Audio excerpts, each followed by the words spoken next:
मेरी जिंदगी है तू। इस ड्रामे का वो एक एपिसोड जिसने कामयार और आयरा के रिश्ते को एक ऐसे मोड़ पर लाकर खड़ा कर दिया जहां से वापसी लगभग नामुमकिन थी। तो चलिए आज इसी बिखराव की कहानी को जरा और करीब से समझते हैं कि आखिर ऐसा क्या हुआ जिसने सब कुछ बदल दिया। कामयार की ये एक लाइन ही पूरी कहानी बयां कर देती है। ये सिर्फ एक डायलॉग नहीं है, ये उसका कन्फेशन है। वो ये मान रहा है कि वो खुद ही अपने रिश्ते का सबसे बड़ा दुश्मन बन चुका है और यहीं से उसके अंदर की पूरी लड़ाई सामने आ जाती है।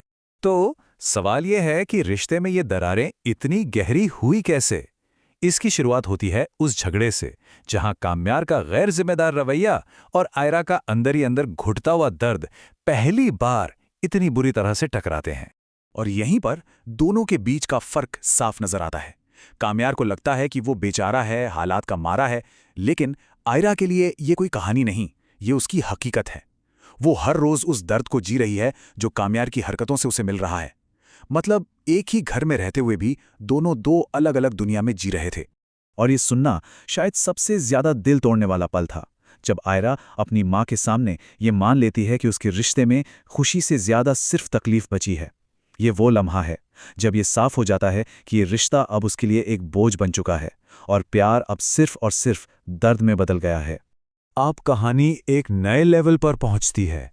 अब तक जो झगड़ा मियाँ बीवी के बीच था वो अब एक बड़े टकराव में बदल जाता है। बाप बनाम दामाद। ये वो इमोशनल धमाका था जहां सालों से दबा हुआ गुस्सा आखिरकार फट पड़ा। आयरा के वालिद के ये शब्द सीधे और सख्त थे।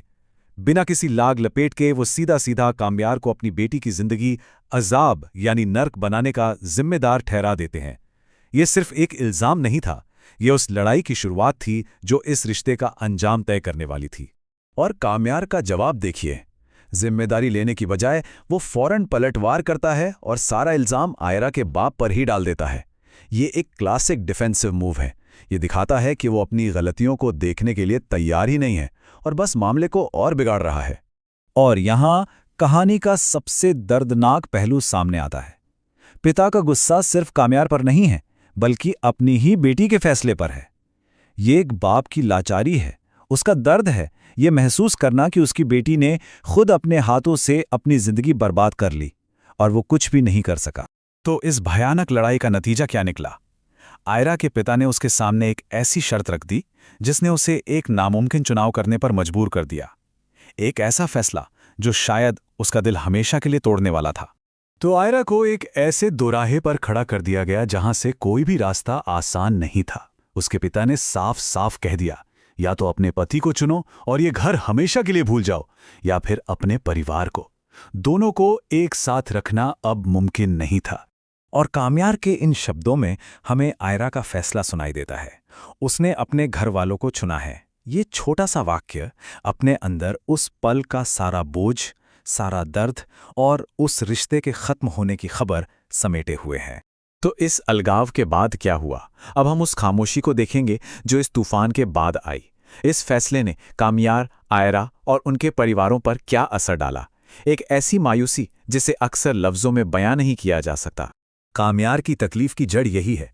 वो आयरा से इतना प्यार करता है कि उसके बिना जी नहीं सकता, लेकिन वो खुद से इतनी नफरत करने लगा है कि उसे लगता है कि आयरा उसके बिना ही ज्यादा खुश रहेगी।